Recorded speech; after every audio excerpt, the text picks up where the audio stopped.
ईद उल अजहा का त्योहार आज। राष्ट्रपति द्रौपदी मुर्मू ने देशवासियों को दी बधाई। देश के सभी राज्यों में सुरक्षा व्यवस्था बढ़ी।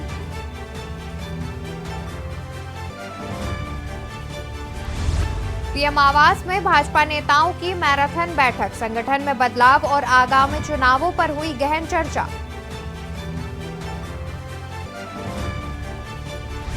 टीएस सिंहदेव छत्तीसगढ़ के बनेंगे पहले डिप्टी सीएम। विधानसभा चुनाव से 5 महीने पहले कांग्रेस का फैसला। मुख्यमंत्री भूपेश बघेल ने दी बधाई। राहुल गांधी मणिपुर के लिए रवाना। राहत शिविरों का करेंगे दौरा। हिंसा प्रभावित लोगों से करेंगे मुलाकात। इसरो 13 जुलाई को लॉन्च कर सकता है चंद्रयान 3। चांद पर लैंडिंग कामयाब हुई तो भारत ऐसा करने वाला चौथा देश। आज एमपी, राजस्थान समेत 23 राज्यों में भारी बारिश का अलर्ट। उत्तर पश्चिमी राज्यों में 42% ज्यादा बारिश। असम में बाढ़ से 63,000 लोग प्रभावित। आप देख रहे हैं के न्यूज, खबरों का सारथी। नमस्कार, मैं हूं आपके साथ अवंतिका अवस्थी। स्वागत है आपका देश की बात में। खबरों में आगे बढ़ेंगे, जहां ईद उल अजहा आज इबादत के बाद शुरू। ईद उल अजहा के बाद इबादत के बाद शुरू होगी कुर्बानी का सिलसिला। ईद उल अजहा आज, इबादत के बाद शुरू होगा कुर्बानी का सिलसिला। देश भर में बकरीद त्योहार की धूम। आज धूमधाम से मनाया जा रहा बकरीद का त्योहार। देश भर में बकरीद त्योहार की धूम। आज धूमधाम से मनाया जा रहा बकरीद का त्योहार। राजधानी लखनऊ में तय रूटों पर चलेंगी सिटी बसें। शहीद पथ प्रमुख मार्गों पर चलती रहेंगी सिटी बसें। बता दें कि ईद उल अजहा का त्योहार आज है। इबादत के बाद शुरू होगा कुर्बानी का सिलसिला। देश भर में बकरीद त्योहार की धूम। आज धूमधाम से मनाया जा रहा बकरीद का त्योहार। देश भर में बकरीद त्योहार की धूम। आज धूमधाम से मनाया जा रहा बकरीद का त्योहार। राजधानी लखनऊ में तय रूटों पर चलेंगी सिटी बसें।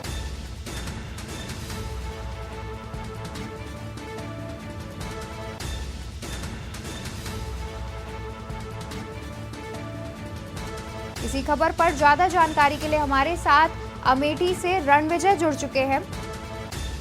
रणविजय, आपसे यह जानना चाहेंगे कि कितने बजे से कुर्बानी का सिलसिला शुरू होगा?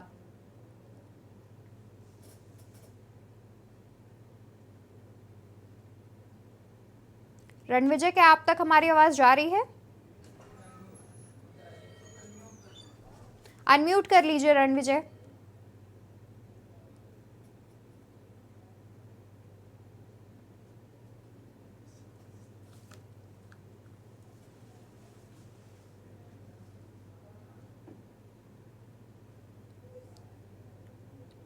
तो हम आपको बता दें कि ईद उल अजहा का त्योहार आज है, जहां आज नमाज के बाद कुर्बानी का सिलसिला शुरू होगा। बकरीद त्योहार को देखते हुए सुरक्षा के कई इंतजाम भी किए गए हैं। लखनऊ में तय रूटों पर ही चलेंगी बसें। तय रूटों पर ही सिटी बसें चलेंगी। इबादत के बाद से शुरू होगा कुर्बानी का सिलसिला। बता दें कि ईद उल अजहा आज है, जहां आज इबादत के बाद शुरू होगा कुर्बानी का सिलसिला।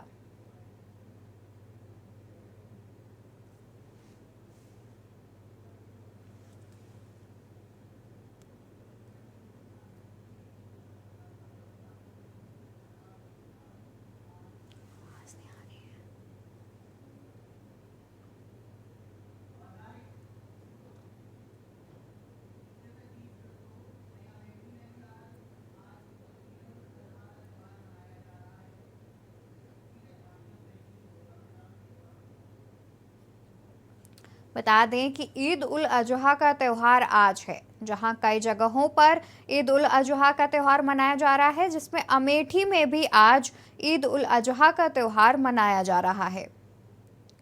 बकरीद का त्यौहार आज मनाया जा रहा है। इबादत के बाद शुरू होगा कुर्बानी का सिलसिला। आपको बता दें, हर्षोल्लास के साथ शुरू हुआ बकरीद का त्यौहार। जामा मस्जिद में नमाजियों ने अता की नमाज। पुलिस के जवान चप्पे चप्पे पर तैनात। खबर हम आपको अमेठी से बता दें, जहां ईद उल अजहा का त्यौहार अमेठी में भी आज मनाया जा रहा है।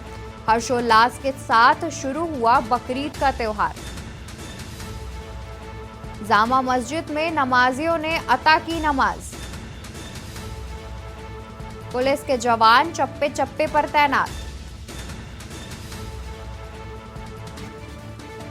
ईद उल अजहा का त्यौहार आज हर्षोल्लास के साथ शुरू हुआ बकरीद का त्यौहार। जामा मस्जिद में नमाजियों ने अता की नमाज। पुलिस के जवान चप्पे चप्पे पर तैनात।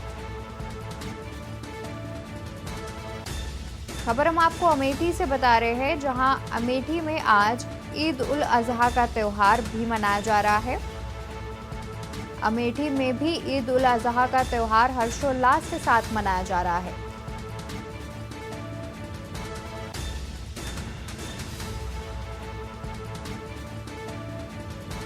इबादत की नमाज के बाद कुर्बानियों का सिलसिला शुरू होगा। बता दें कि अमेठी में भी ईद उल अजहा का त्यौहार धूमधाम तरीके से मनाया जा रहा है।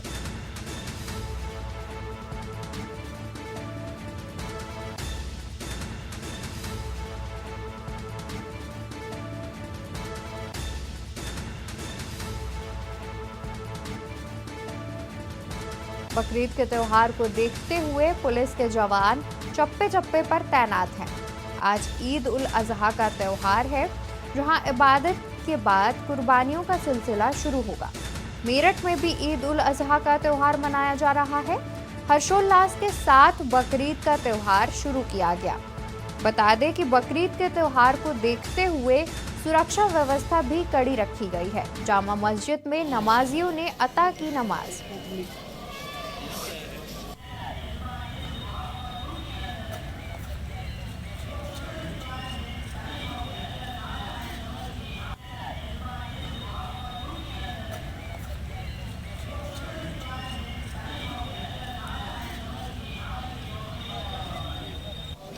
चीज है।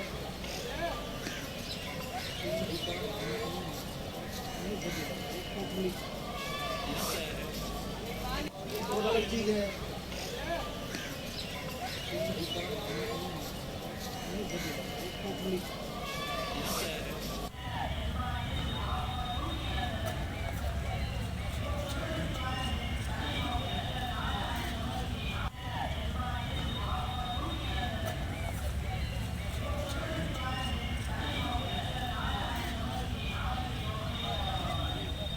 बहुत अलग चीज है।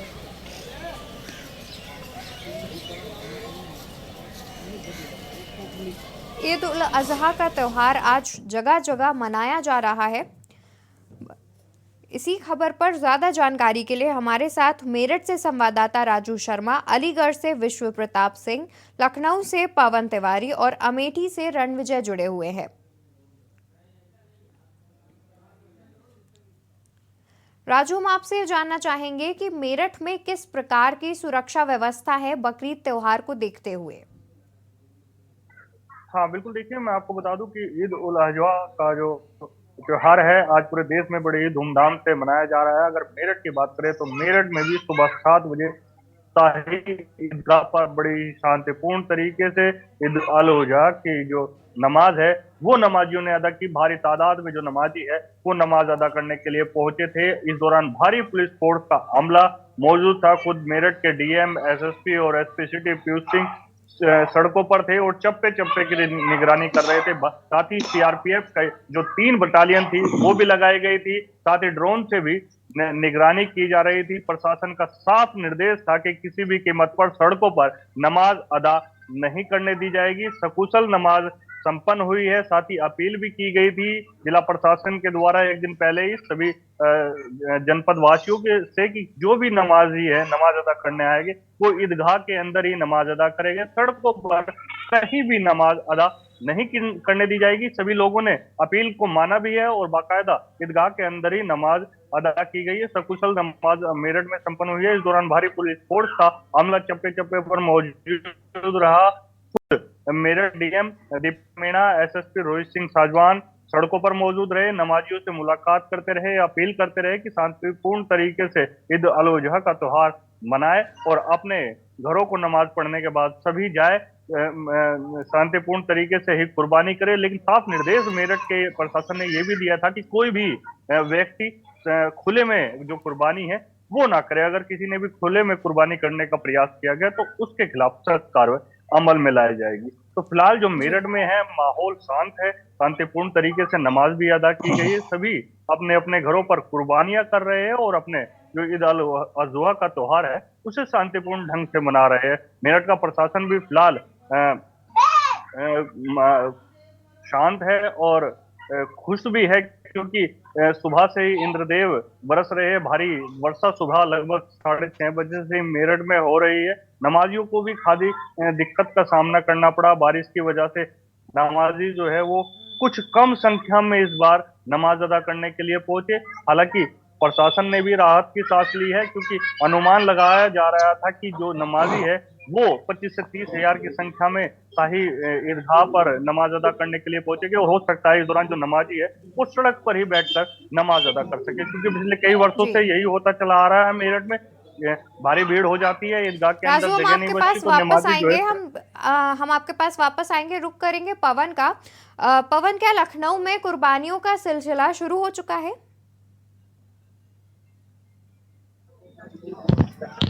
जी, आपको बता दें कि राजधानी लखनऊ में भी ईद उल अजहा का त्योहार बड़े हर्षोल्लास के साथ मनाया जा रहा है। सुबह की जो नमाज थी यहाँ पर सकुशल निपट गई है। मस्जिद के सामने भारी भीड़ यहाँ पर सुबह थी और सुरक्षा व्यवस्था के लिए पुलिस प्रशासन भी यहाँ पर चुस्त दुरुस्त लगाया गया था। लेकिन सकुशल जो बकरीद की नमाज है वो निपट गई है और कुर्बानियों का जो दौर है वो शुरू हो चुका है। प्रशासन ने साफ तौर से दिशा निर्देश जारी किए थे। उसके बाद उसको देखते हुए जो तमाम शहर के मौलाना है उन्होंने भी निर्देश जारी किए कि जो प्रतिबंधित जानवर है उनकी कुर्बानी न की जाए। जो भी कुर्बानी की जाए उसका वीडियो सोशल मीडिया पर न डाला जाए और जो भी कुर्बानी हो वो जो है सार्वजनिक स्थान पर ना हो। इसको लेकर जो सभी यहाँ के लोग हैं वो अपनी कुर्बानी जो कुर्बानी है वो घर में कर रहे हैं और इसके साथ ही जो पुलिस प्रशासन है पूरी तरह से मुस्तैद है और ज्यादातर जगहों पर जो नमाज है वो सकुशल निपट गई है। और लखनऊ की बात की जाए तो अभी तक यहाँ पर शांतिपूर्ण ढंग से ईद उल अजहा का त्योहार हर्षोल्लास के साथ मनाया जा रहा है और पुलिस प्रशासन पूरी तरह से यहाँ पर सुरक्षा व्यवस्था को लेकर सतर्क है। सुबह से ही जो पुलिस प्रशासन है यहाँ पर फ्लैग मार्च कल शाम से ही फ्लैग मार्च कर रहे थे। आज सुबह फिर से सड़कों पर पुलिस जो है दिखाई पड़ी। उसके बाद जो यहाँ पर ईद की नमाज थी वो सकुशल निपट गई और कुर्बानी का सिलसिला शुरू है। जी विश्व प्रताप, हम आपसे ये जानना चाहेंगे कि क्या अलीगढ़ में अभी तक किसी प्रकार के अराजक तत्व पाए गए हैं या किसी प्रकार की ऐसी कोई भी घटना की गई है?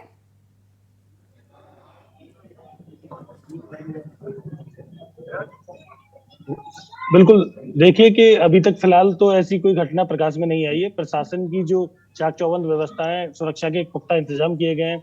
एसएसपी समेत एसपी सिटी जिलाधिकारी जो है मौका मुआयना करते हुए साफ तौर पे नजर आ रहे हैं और फिलहाल जो अलीगढ़ के इतिहास में पहली बार ऐसा हुआ है कि लोगों ने जो नमाज है वो सड़कों पे अदा नहीं की, बिल्कुल ईदगाह के अंदर बैठ के नमाज अदा की और बिल्कुल जो है अपने जो ईद उल अजहा का त्योहार है उसे बिल्कुल शांतिपूर्ण और जो है आपसी जो है प्रेम के साथ में इसे बिल्कुल तरीके से मनाया जा रहा है। हालांकि छुटपुट कोई इस तरीके की घटना भी अभी निकलकर सामने नहीं आई है।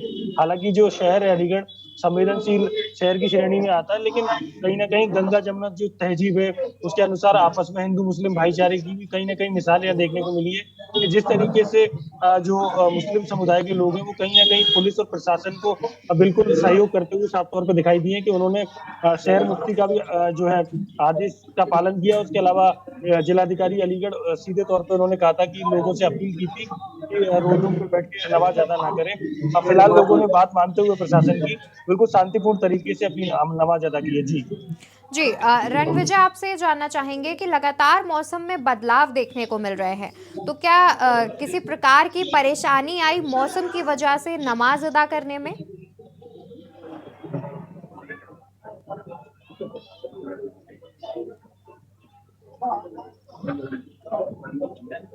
रणविजय, क्या आप तक हमारी आवाज जा रही है?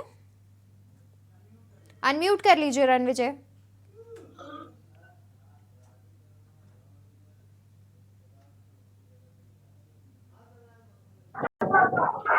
हेलो जी रणविजय जी, बताएं। जी, हम आपसे जानना चाहेंगे कि मौसम में लगातार बदलाव हो रहे हैं, तो क्या किसी प्रकार की समस्या आई मौसम की वजह से नमाज अदा करने में? जी, मैं बिल्कुल बताना चाहूंगा, जिस प्रकार से लगातार मौसम में उतार चढ़ाव लगा हुआ है, जिसको लेकर बकरीद की देखा जाए तो नमाज को लेकर कहीं पे किसी भी प्रकार की कोई असुविधा नहीं देखी गई है। जी राजू, हम आपसे जानना चाहेंगे कि सुरक्षा के क्या क्या इंतजाम किए गए हैं प्रशासन के द्वारा? हाँ बिल्कुल, देखिए मेरठ में पिछले एक सप्ताह से ही जो प्रशासन है वो अलर्ट था। बाकायदा सड़कों पर अधिकारी निकल रहे थे और सभी लोगों से अपील कर रहे थे कि सभी शांति व्यवस्था बनाए रखे, कोई भी माहौल बिगाड़ने का प्रयास न करे। साफ निर्देश था कि अगर किसी ने भी माहौल बिगाड़ने का प्रयास किया तो उससे सख्ती से निपटा जाएगा। इसको देखते हुए खुद प्रशासन भी अलर्ट था, चप्पे चप्पे की निगरानी की जा रही थी और सोशल मीडिया पर पैनी नजर मेरठ प्रशासन बनाए हुए था।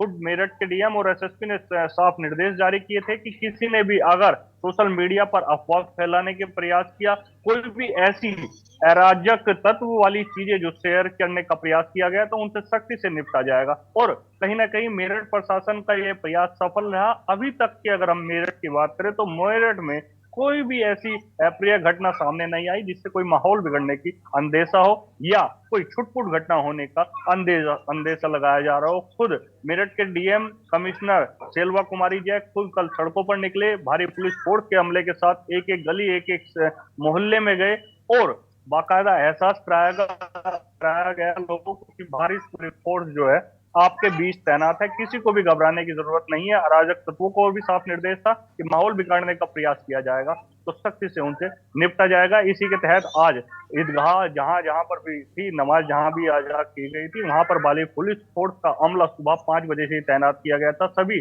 थाना प्रभारियों को भी निर्देश दिए गए थे, अगर किसी भी क्षेत्र में कहीं भी कोई भी छुटपुट घटना भी सामने आती है तो उसका जिम्मेदार थाना प्रभारी या बीट कांस्टेबल होगा। कहीं ना कहीं जो जिला प्रशासन की ये शक्ति थी वो काम आई और मेरठ में सकुशल नमाज संपन्न हो पाई है। जी, इसी खबर पर हमारे साथ मोहसिन खान संवाददाता भी जुड़ गए हैं।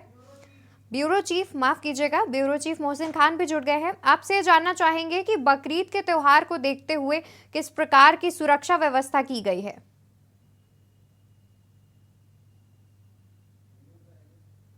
अनम्यूट कर लीजिए मोहसिन।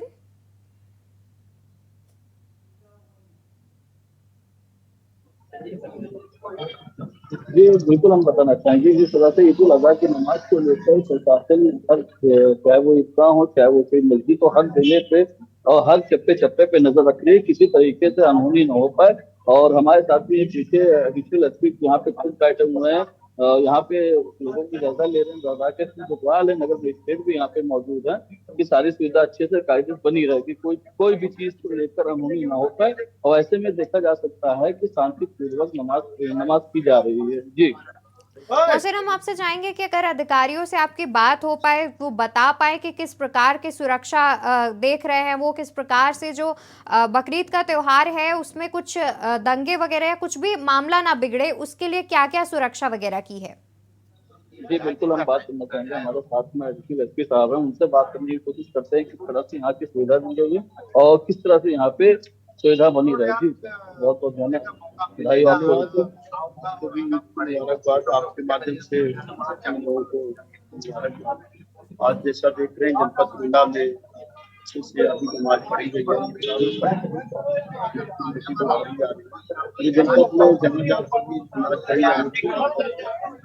जहाँ की गई थी और सकुशल नमाज पढ़ी गई।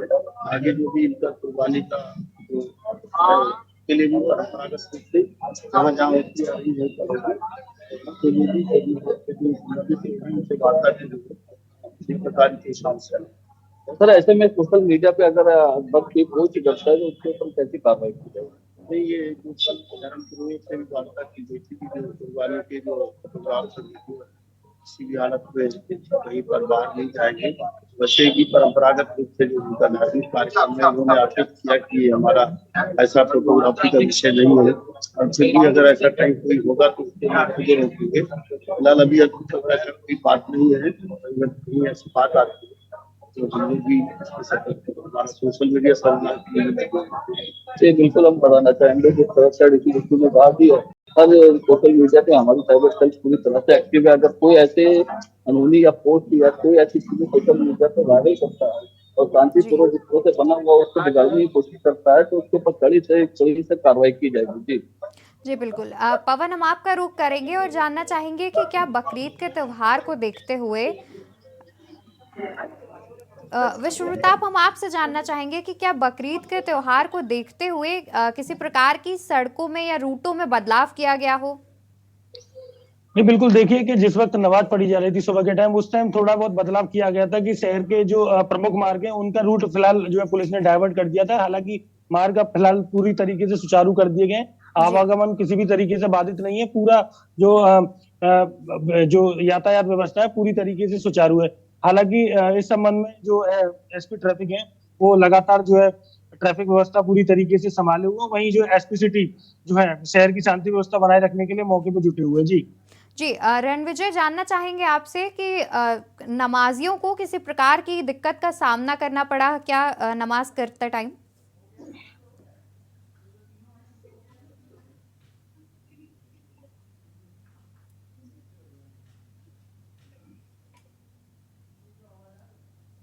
क्या आपको आवाज आ रही है रणविजय? अनम्यूट कर लीजिए रणविजय। हेलो जी जी जी बताएं। आपसे जानना चाहेंगे कि किसी प्रकार की दिक्कत का सामना करना पड़ा क्या नमाज अता करने के टाइम पे? जी नहीं, बिल्कुल मैं बताना चाहूंगा जिस प्रकार से जो समय दिया गया था नमाज अदा करने के लिए, उस प्रकार से यहाँ पे नमाजियों ने आके बहुत ही सौहार्दपूर्ण ढंग से जो है नमाज को अदा किया है। कहीं पे किसी भी प्रकार की कोई भी रुकावट या अव्यवस्थाओं का सामना नहीं करना पड़ा है। जी बिल्कुल। शुक्रिया आप सभी का तमाम जानकारी हम तक पहुंचाने के लिए। आगे भी हम आपसे जानकारी लेते रहेंगे। तो बता दें कि आज ईद उल अजहा का त्यौहार है, जिसको देखते हुए प्रशासन ने कई सारी सुरक्षा व्यवस्थाएं करी हैं। पुलिस के जवान चप्पे चप्पे पर तैनात हैं। साथ ही कुर्बानियों का सिलसिला शुरू हो चुका है। प्रशासन ने कहा है कि कुर्बानी का कोई भी वीडियो कोई सोशल मीडिया पर नहीं डालेगा। साथ ही किसी प्रकार की गलत अफवाह भी सोशल मीडिया पर डालने वालों के खिलाफ कार्रवाई की जाएगी। रुकेंगे एक छोटे से ब्रेक के लिए, जल्दी हाजिर होंगे। आप देख रहे हैं के न्यूज, खबरों का सारथी। ब्रेक से वापस आ गए हैं। इसी बीच मेरठ से एक खबर सामने आ रही है। मेरठ से खबर हम आपको बता दें, सकुशल संपन्न हुई ईद उल अजहा की नमाज। मेरठ से हम खबर आपको बता रहे हैं, नमाजियों ने शाही ईदगाह में पढ़ी नमाज। नमाज के दौरान भारी पुलिस फोर्स रहा मौजूद। चप्पे चप्पे की निगरानी करते रहे आला अधिकारी। बारिश जिला प्रशासन के लिए बनी लाभदायक। सड़कों पर नमाज अदा नहीं कर पाए नमाजी। ड्रोन कैमरे से चप्पे चप्पे पर पुलिस कर रही निगरानी। चप्पे चप्पे की पुलिस कर रही है निगरानी। शांति व्यवस्था बनाए रखने को नमाजियों से की गई अपील। खबर हम आपको मेरठ से बता दें, जहां पे सकुशल संपन्न हुई ईद उल अजहा की नमाज। नमाजियों ने शाही ईदगाह में पढ़ी नमाज। शांति व्यवस्था को बनाए रखने के लिए पुलिस बल रहा मौजूद। नमाज के दौरान भी भारी पुलिस फोर्स रहा मौजूद।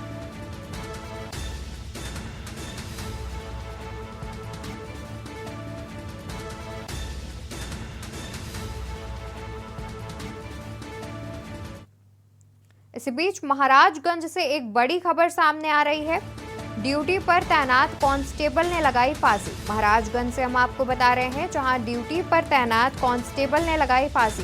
सुसाइड नोट में अपनी बीमारी को बताया कारण। सुबह 6 बजे की ड्यूटी के दौरान कार्यालय में लगाई फांसी। 2016 की भर्ती में फायर सर्विस में हुई थी तैनाती। सुसाइड नोट में अपनी बीमारी का बताया कारण। सुबह 6 बजे की ड्यूटी के दौरान कार्यालय में लगाई फांसी। 2016 की भर्ती में फायर सर्विस में हुई थी तैनाती। सदर थाना क्षेत्र के धनेवा धनई स्थित फायर सर्विस का मामला। खबर हम आपको महाराजगंज से बता रहे हैं, जहां ड्यूटी पर तैनात कांस्टेबल ने लगाई फांसी। फांसी लगाने के बाद सुसाइड नोट में अपनी बीमारी का बताया कारण। ड्यूटी पर तैनात कांस्टेबल ने लगाई फांसी। सुसाइड नोट में अपनी बीमारी को बताया कारण। सुबह 6 बजे की ड्यूटी के दौरान कार्यालय में लगाई फांसी। बता दें कि 2016 की भर्ती में फायर सर्विस में हुई थी तैनाती। सुसाइड नोट में अपनी बीमारी का बताया कारण। खबर हम आपको महाराजगंज से बता रहे हैं। सुबह 6 बजे की ड्यूटी के दौरान कांस्टेबल ने कार्यालय में लगाई फांसी। 2016 की भर्ती में फायर सर्विस में हुई थी तैनाती। सदर थाना क्षेत्र के धनेवा धनई स्थित फायर सर्विस का मामला। खबर महाराजगंज से है, जहां ड्यूटी पर तैनात कांस्टेबल ने लगाई फांसी। सुसाइड नोट में अपनी बीमारी का बताया कारण। सुबह 6 बजे की ड्यूटी के दौरान कार्यालय में लगाई फांसी। 2016 की भर्ती में फायर सर्विस में हुई थी तैनाती।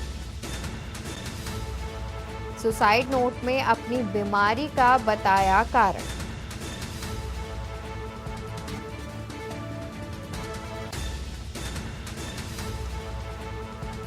इसी खबर पर ज्यादा जानकारी के लिए हमारे साथ ब्रजेश गुप्ता जुड़े हुए हैं।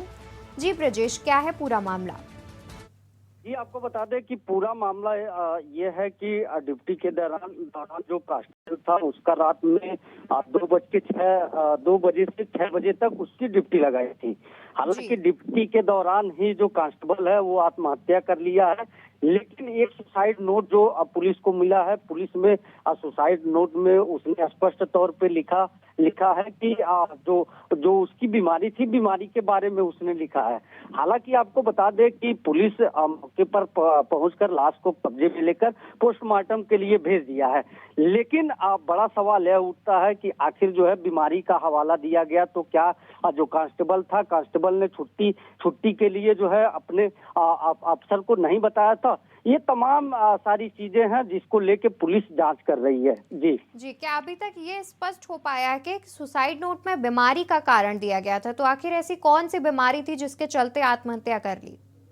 जी आपको बता दें, बीमारी का उसने गंभीर बीमारी का हवाला दिया था। उसको लेके जो उसके बड़े अधिकारी थे, बड़े अधिकारियों को भी इस बात की सूचना दी थी कि सर हमारी तबीयत खराब है और हमको छुट्टी दे दिया जाए, लेकिन जो पुलिस विभाग के जो आला अधिकारी हैं उसको छुट्टी नहीं दिया था।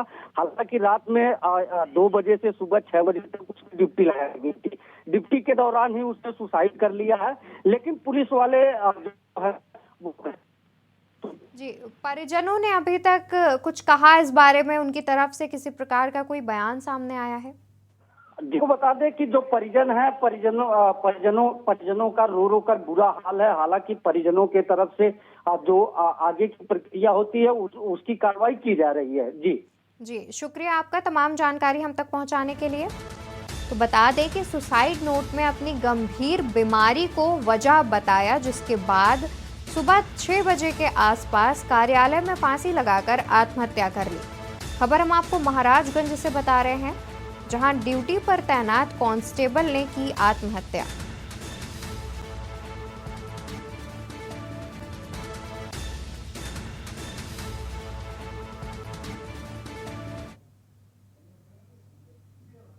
बढ़ेंगे खबरों की ओर, जहां प्रदेश में भारी बारिश को लेकर येलो अलर्ट जारी। कम दबाव की सक्रियता के चलते बारिश का दौर। कम दबाव की सक्रियता के चलते बारिश का दौर। कल सर्वाधिक बारिश लखनऊ में की गई दर्ज। कुछ दिन बारिश का दौर रहेगा जारी। मौसम विभाग ने कहा कि कुछ दिन बारिश का दौर रहेगा जारी। मूसलाधार बारिश बनी लोगों के लिए आफत। बागपत रेलवे के अंडरपास हुए तालाब में तब्दील। 3 दर्जन से अधिक गांव का संपर्क टूटा। हर ओर पानी से मची त्राही। 3 दर्जन से अधिक गांव का संपर्क टूटा। हर जगह पानी से मची हुई है त्राही। 2 दिन से लगातार जारी है बारिश। बड़ौद खेकड़ा रेलवे के अंडरपास में भरा पानी। प्रदेश में भारी बारिश को लेकर येलो अलर्ट जारी। बता दें कि भारी बारिश को लेकर मौसम विभाग ने अलर्ट जारी किया है। कम दबाव की सक्रियता के चलते बारिश का दौर चल रहा है। कल सर्वाधिक बारिश लखनऊ में की गई दर्ज। कुछ दिन बारिश का दौर रहेगा जारी। मौसम विभाग ने कुछ इस प्रकार कहा कि कुछ दिन तक बारिश का दौर रहेगा जारी। मूसलाधार बारिश बनी लोगों के लिए आफत। बागपत रेलवे के अंडरपास हुए तालाब में तब्दील। 3 दर्जन से अधिक गांव का संपर्क टूटा। हर ओर पानी से मची त्राही।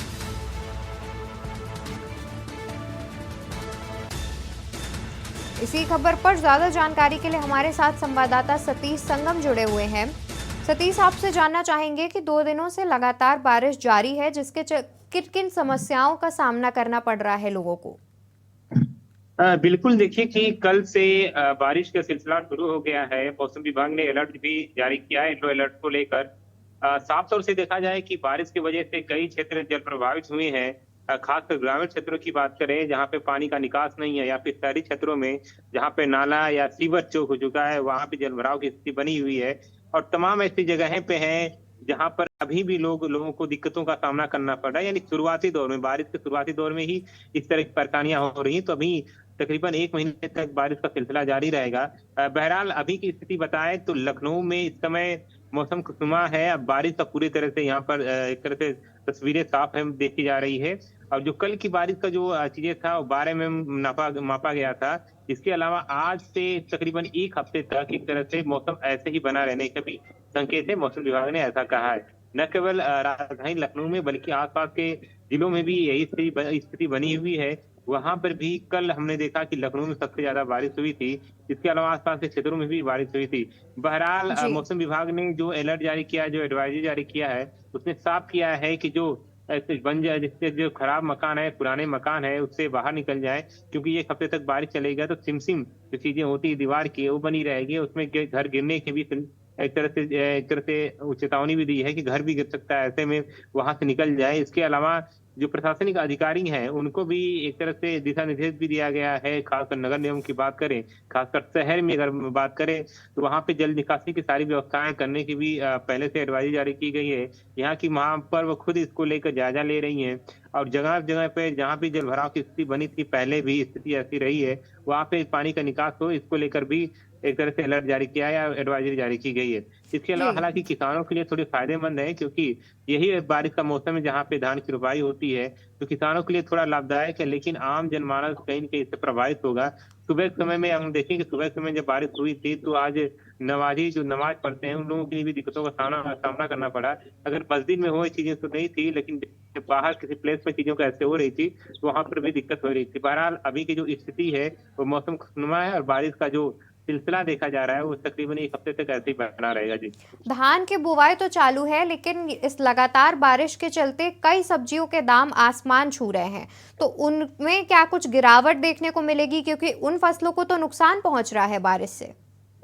हाँ, आप देखें कि सब्जी के दाम पिछले 1 सप्ताह में बड़े तेजी के साथ बढ़े हैं, क्योंकि जो एक तरह से मौसमी सब्जी है उन पर कहीं ना कहीं बारिश की वजह से दिक्कतों से प्रभावित हो रहा है। अगर आप टमाटर के दाम दे रहे तो करीबन 100 से 150 के आसपास किलो हो गया है। ऐसे में सभी सब्जियां हैं, जो हरी सब्जियों की बात किया जाए तो उनके दाम बढ़े हुए हैं। तो बहरहाल आने वाले समय में अगर स्थिति को देखा जाए तो अगर बारिश की मौसम की वजह से थोड़ी दिक्कतें होंगी, लेकिन आने वाले समय में थोड़ा सा सब्जी के दाम भी कम हो सकते हैं। लेकिन बहरहाल जो किसान है जो धान की रुपाई के अलावा किसी तरह का भी एक तरह से कृषि कार्य करते हैं, उनके लिए भी थोड़ी दिक्कतें हो सकती है। लेकिन बहरहाल अभी की स्थिति है, जो मौसम के जो इस समय मौसम बना रहता है बारिश का, तो उसको लेकर भी एक तरह से वो लोग पहले से ही सतर्क हैं, पहले से ही उस चीज को लेकर तैयार हैं कि आने वाले समय में अगर स्थिति बनती है तो उसको लेकर पहले से निपटारा किया जा सकता है। जी जी, लगातार बारिश की वजह से कई सड़कें भी तालाब में तब्दील हो चुकी हैं,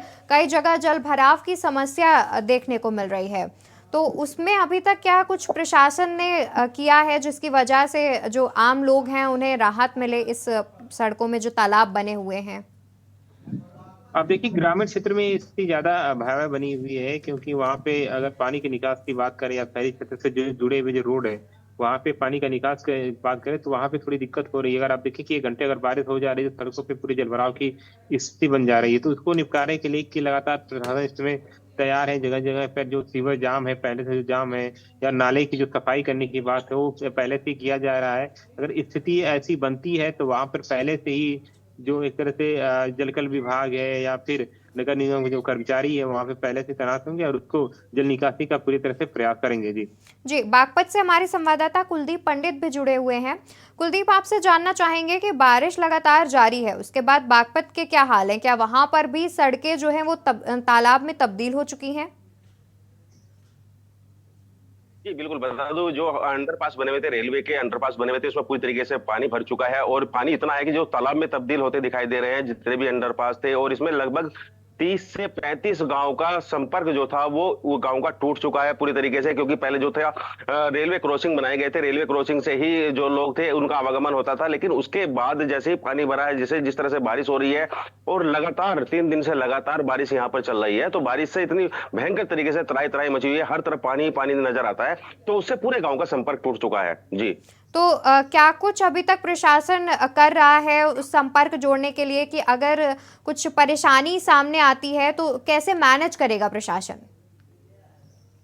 जी आपको बता दूं, दरअसल क्या है कि जिस तरह से पानी की निकासी न होने के कारण और अभी हाल ही में जो नगर निकाय चुनाव हुए थे उसके बाद से ही जो टेंडर थे वो टेंडर पूरे नहीं हो पा रहे थे और जिसमें पानी की निकासी नहीं हो पा रही थी, जिसकी वजह से जो वहाँ ब्लॉकेज थे वो चौक हो चुके थे, पूरी तरीके से बंद हो चुके थे और उसी के कारण पानी की निकासी न होने के कारण सड़क पर भी पूरी तरीके से पानी भरा हुआ है और अंडरपास में पानी भरा हुआ है, लेकिन उनकी निकासी का कोई संसाधन नहीं है।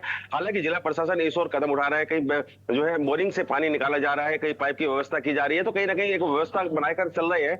लेकिन जिस तरह से बारिश हो रही है, कभी धूप निकलती है तो कभी बारिश शुरू हो जाती है और बारिश कितनी देर तक शुरू होगी ये भी कुछ अज्ञात नहीं होता है। तो उस वजह को देखते हुए मतलब प्रशासन पूरी तरीके से अलर्ट दिखाई दे रहा है कि कहीं ना कहीं इस तरह से व्यवस्था ना बन पाए कि जो लोगों को असुविधा हो, लोगों के लिए अच्छे तरीके से व्यवस्था बन पाए। लेकिन उसके लिए प्रशासन जिस तरह से अलर्ट है, लेकिन कहीं ना कहीं जो ब्लॉकेज हुए हैं उसकी वजह से लोगों को भारी परेशानी से जूझना पड़ रहा है। हालांकि अभी कुछ समय से ही जैसे पानी की बरसात हो रही है तो बाजारों में पानी भरा हुआ है, दुकानों के अंदर पानी चला गया है, उससे काफी जो दुकानदार थे उन लोगों को भी भारी नुकसान हुआ है। बिजली की किसी प्रकार की कोई समस्या देखने को मिल रही हो?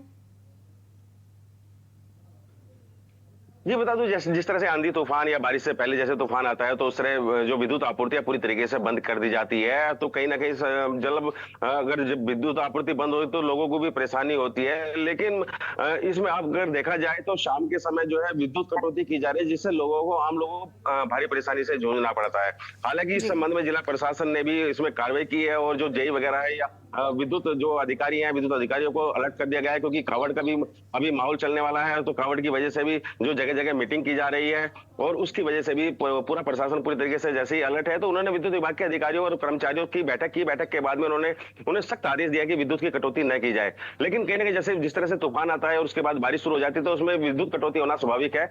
हालांकि सबसे ज्यादा जो पानी की वजह से, जो बारिश की वजह से सबसे ज्यादा जो दिक्कतों का सामना करना पड़ रहा है वो किसानों को करना पड़ रहा है, क्योंकि किसानों की जो फसलें थी वो पूरी तरीके से नष्ट हो चुकी थी और जो आम की फसल चल रही है, आम की फसल में भी जो कच्चा आम जो था वो आंधी तूफान से जो टूट चुका है।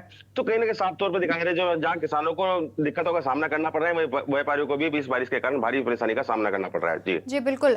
सतीश, हम आपसे जानना चाहेंगे कि 2 दिन की बारिश में सड़कें इतना पानी भर गई हैं, सड़कों में तालाब में तब्दील तब्दील हो चुके हैं। आगे 1 हफ्ते तक मौसम विभाग ने बोला है कि बारिश की संभावना है, तो इसके बाद तो और भी परेशानियां होंगी लोगों को। देखिए कि सीवर हो या नाला हो, उसका जो निकास है वो कहीं न जी। कहीं बड़े नदी और बड़े जो नहर में इसका किया जाता है, तो उसकी व्यवस्थाएं पहले से की गई। अगर बात राजधानी लखनऊ की बात करें तो यहाँ पर गोमती नदी है, जिसमें कई ऐसे नाले हैं जिसमें प्रभावित होते हैं, खासकर सीवर बड़े असर प्रभावित करते हैं। तो चोक ना हो, यानी कि उसको पहले से ही जायजा लिया गया था। वहाँ पे जो एक तरह से अगर नगर विकास मंत्री की बात करें तो खुद इसका जायजा लेने पहुंचे थे वहाँ पे, और जो सीवर जाम हुआ था उसको दुरुस्त करने की भी बात कही थी। तो यानी कि जहाँ भी ऐसे क्षेत्र है जो खासकर घनी आबादी वाले क्षेत्र है, जहाँ पर अमूमन हर साल जब भी बारिश होती है तो वहाँ पे जल भराव की स्थिति बनती है, तो वहाँ पर विशेष ध्यान देने के लिए भी बात कही है। तो वहाँ पे जल निकास की जो व्यवस्था है वो पूरी तरह दुरुस्त कर दिया जाए, या जो एक तरह से निचली जो एक तरफ जमीन है, यानी कि जो सड़क नीचे की तरफ हो रही है, वहां पर भी जल निकासी की पूरी व्यवस्था किया जाए। अमूमन ये देखा जा रहा है कि चौराहों पर की जहाँ पे एक तरह से पूरी घनी आबादी बीच में या दूर दूर तक उसके पानी का निकास नहीं है, तो वहां पर विशेष सतर्कता की जा रही है। इसके लिए वहां पर खुद भी फील्ड पर निकली हुई थी। कल हमने देखा कि कई ऐसे क्षेत्र थे जहां पर उनको पहले से सूचना मिली थी, क्योंकि यहाँ पर स्थिति भयानक बनती है, दिक्कत होती है, तो उसकी सारी चीजों की व्यवस्था की जाए। बहरहाल अगर अब इसकी एक तरह से ट्रीटमेंट की बात करें तो उसमें भी कहीं न कहीं बड़े बड़े तालाब खोदे गए हैं, जहाँ पे जो जल भराव जो पानी भी होता है वहाँ पे एकत्रित किया जाए और आने वाले समय में इसका लाभ मिले, किसानों को लाभ मिले, तो उसके भी शायद व्यवस्था की जा रही है। क्योंकि अगले 1 सप्ताह तक इस तरह की बारिश की जो चेतावनी मौसम विभाग द्वारा दी गई है, तो उसको लेकर भी एक तरह से जो शासन है, प्रशासन है, वो पूरी तरह से अलर्ट है। जी बिल्कुल, आप दोनों का शुक्रिया हम तक तमाम जानकारी पहुंचाने के लिए। तो 2 दिन की बारिश में सड़कें तब्दील हो चुकी हैं तालाब में। अभी मौसम विभाग ने 1 हफ्ते तक बारिश का अनुमान भी जारी किया है। साथ ही सबसे ज्यादा सर्वाधिक बारिशें लखनऊ में दर्ज की गई हैं। कई राज्यों में भारी बारिश को लेकर मौसम विभाग ने येलो अलर्ट भी जारी किया है।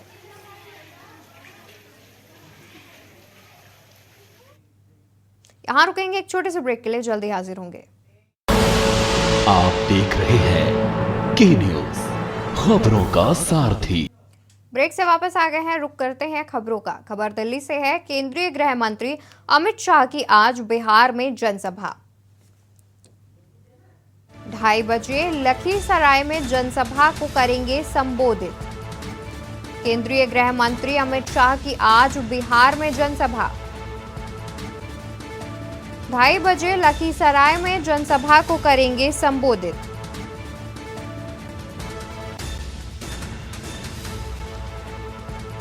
खबर हम आपको दिल्ली से बता रहे हैं, जहां केंद्रीय मंत्री अमित शाह 2:30 बजे लखीसराय में जनसभा को करेंगे संबोधित। केंद्रीय मंत्री अमित शाह की आज बिहार में जनसभा। केंद्रीय गृह मंत्री 2:30 बजे लखीसराय में जनसभा को करेंगे संबोधित। खबर हम आपको दिल्ली से बता रहे हैं, जहां केंद्रीय गृह मंत्री अमित शाह की आज बिहार में जनसभा। 2:30 बजे लखीसराय में जनसभा को करेंगे संबोधित। केंद्रीय गृह मंत्री अमित शाह की आज बिहार में जनसभा। 2:30 बजे लखीसराय में जनसभा को करेंगे संबोधित।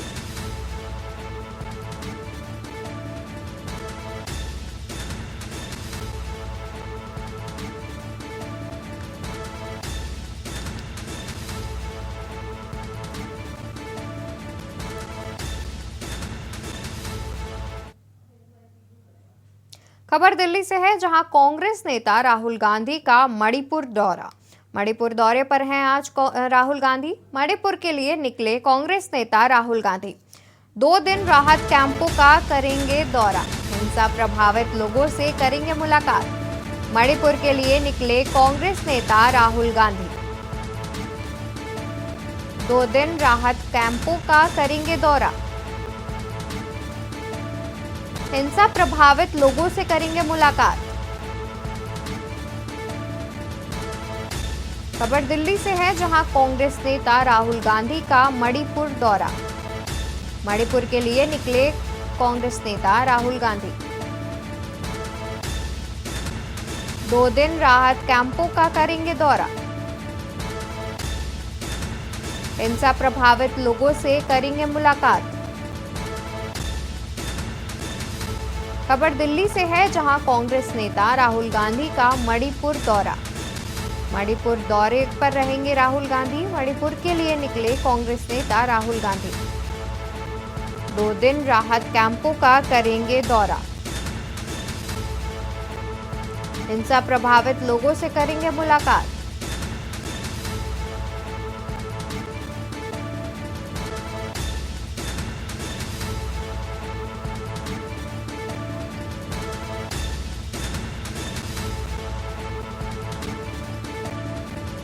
दो दिन राहत कैंपों का दौरा करेंगे राहुल गांधी।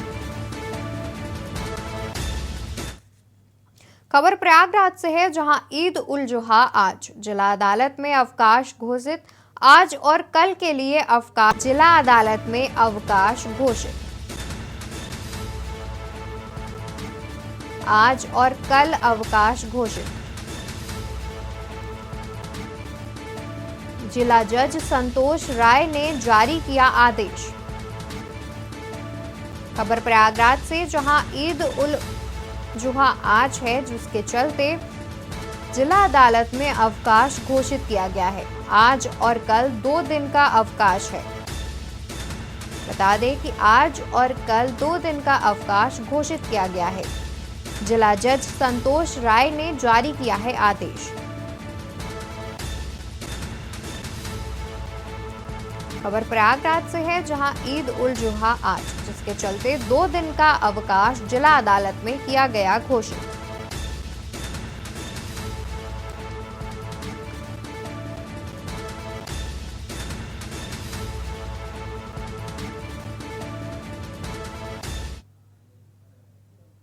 गोंडा में आशा बहू का कारनामा। आशा बहू की कमीशन खोरी। प्राइवेट अस्पताल में मरीज को ले जा रही हैं आशा बहू। मरीजों को डरा कर ले जाती हैं प्राइवेट अस्पताल। तस्वीरें हम आपको टीवी स्क्रीन पर दिखाते हैं, जहां पर मरीजों को प्राइवेट अस्पताल में ले जाती हैं आशा बहू। आशा बहू के वजह से चल रहा है प्राइवेट हॉस्पिटल का धंधा। बता दें कि आशा बहू की कमीशन खोरी सामने आ रही है, जहां वो मरीजों को प्राइवेट अस्पताल में ले जाती हैं इलाज के लिए। आशा बहू की वजह से चल रहा प्राइवेट हॉस्पिटल का धंधा। तस्वीरें हम आपको लगातार टीवी स्क्रीन पर दिखा रहे हैं। बता दें कि आशा बहू के कारनामे सामने आ रहे हैं, जिसमें आशा बहू की कमीशन खोरी का कारनामा सामने आ रहा है, जिसमें वो मरीजों को प्राइवेट हॉस्पिटल में ले जाती हैं, जिसके बाद उन्हें कमीशन मिलती है। मरीजों को प्राइवेट हॉस्पिटल में इलाज के लिए ले जाने पर आशा बहू कमीशन कमा रही हैं। प्राइवेट हॉस्पिटल्स का धंधा ही इसी तरह से चल रहा है।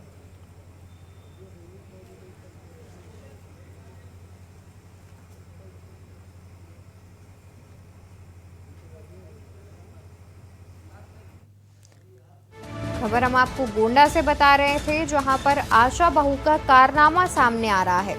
आशा बहू की कमीशन खोरी निकलकर सामने आ रही है, जिसमें मरीजों को प्राइवेट हॉस्पिटल में ले जा रही आशा बहू। खबरों में फिलहाल इतना ही। आप देखते रहिए के न्यूज़।